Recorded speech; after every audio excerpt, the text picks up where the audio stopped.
Hello दोस्तों, आपका स्वागत है मेरे यूट्यूब चैनल में। और आज के इस टॉपिक में हम जो है टॉप 5 यूएस बेस्ड वीज़ाज़ के बारे में डिस्कस करेंगे, जिसमें आप जो मेरी स्क्रीन पर देख रहे होंगे H1B वीज़ाज़, F1 वीज़ा और B1, B2 visa, L1 visa और EB5 वीज़ा। और ये लास्ट में मैंने 6 नंबर की वीज़ा ली है, J1 वीज़ा। ये थोड़ा मुझे इम्पोर्टेंट लगा कि आपको इसके बारे में जानना चाहिए। तो आज हम टोटल 6 वीज़ा के बारे में जानेंगे। तो चलिए वीडियो को शुरू करते हैं।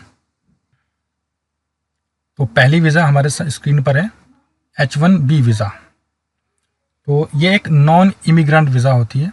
बेसिकली यूएस जो है 2 तरह की वीज़ा प्रोवाइड कराता है, एक इमिग्रेंट और एक non immigrant.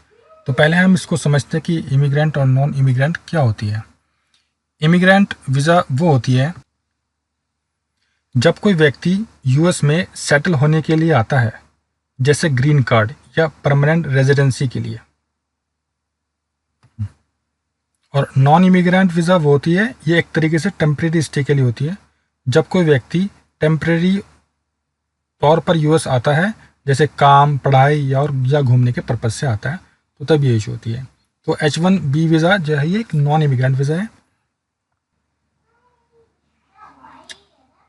US government H1B visa उन लोगों को प्रोवाइड कराती है जो किसी स्पेशलाइज्ड फील्ड में काम करते हैं, जैसे IT, फाइनेंस, इंजीनियर, डॉक्टर।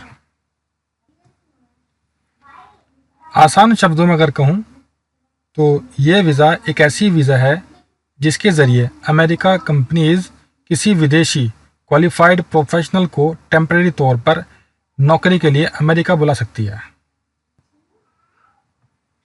कुछ इम्पोर्टेंट्स पॉइंट हम डिस्कस करते हैं इस वीज़ा के, जैसे कि वीज़ा का टाइप क्या है। इस वीज़ा का टाइप आप नॉन इमिग्रेंट है, मैं पहले बता चुका हूँ।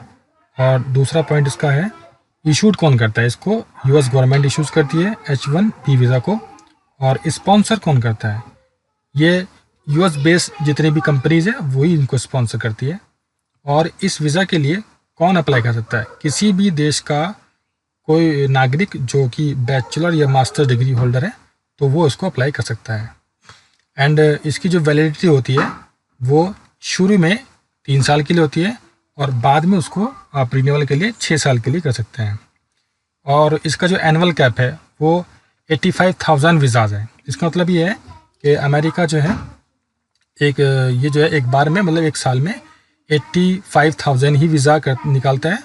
और लेकिन अप्रूव्स के लिए बहुत ज़्यादा आती है, तो जिसके लिए इन्होंने इसको लॉटरी सिस्टम इसमें लगाया हुआ है, जिससे कि लॉटरी सिस्टम के बेस पे ही इसमें चयन होता है।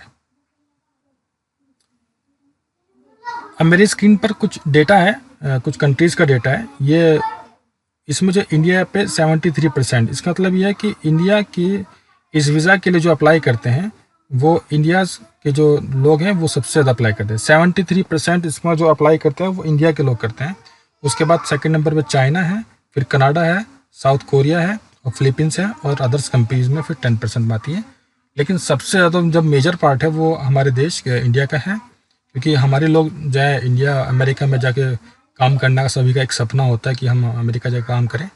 और मैं सबसे पहले आपको ये बता दूं कि जो मैं आज ये इस वीज़ा का डिस्कस कर रहा हूँ, इसका पर्पज़ ये है क्योंकि हाल ही में यूएस गवर्नमेंट के जो प्रेसिडेंट है डोनाल्ड ट्रंप, उन्होंने जो है इसकी फ़ीस को बढ़ा के $1 लाख कर दिया है, जो कि हमारे देश में काफ़ी हॉट टॉपिक बना हुआ है।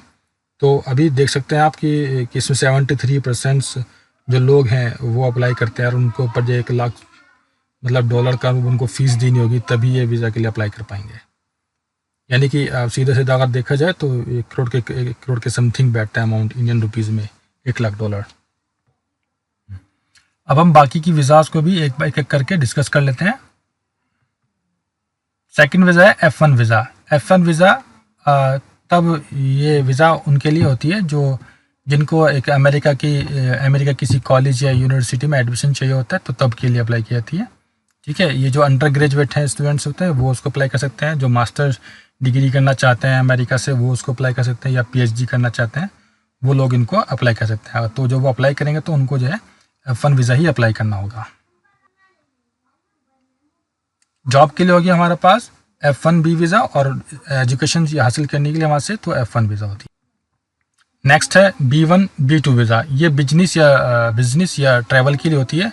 B1 वीज़ा जो है वो बिजनेस मीटिंग के लिए होती है, जैसे कुछ लोग बिजनेस मीटिंग के लिए अमेरिका जाते हैं तो उसको B1 वीज़ा अप्लाई करनी होती है। और B2 वीज़ा जो है वो टूरिस्ट या फैमिली विजिट और वैकेशन के लिए होती है। जो अपनी फैमिली से मिलने के लिए आए तो उनको B2 वीज़ा अप्लाई करनी होती है। इसके बाद है L1 वीज़ा। ये मल्टीनेशनल जो कंपनीज़ होती है उनके लिए होती है। वो अपने एम्प्लॉयज़ के लिए L1 वीज़ा अप्लाई करती है। जैसे कि मान लीजिए अगर कोई हमारी इंडिया में कोई कंपनी में टीसीएस में काम करता है एम्प्लॉय, और टीसीएस जो है अमेरिका में भी है, और उसका ट्रांसफ़र जो है अमेरिका की हेडक्वार्टर या वहाँ पर उनके किसी ब्रांच में कर दिया जाता है, तो जो एमएनसी कंपनीज है टीसीएस, वो L1 वीज़ा के लिए अप्लाई करेगी अपने एम्प्लॉय के लिए। एक हमारे पास ये EB5 वीज़ा।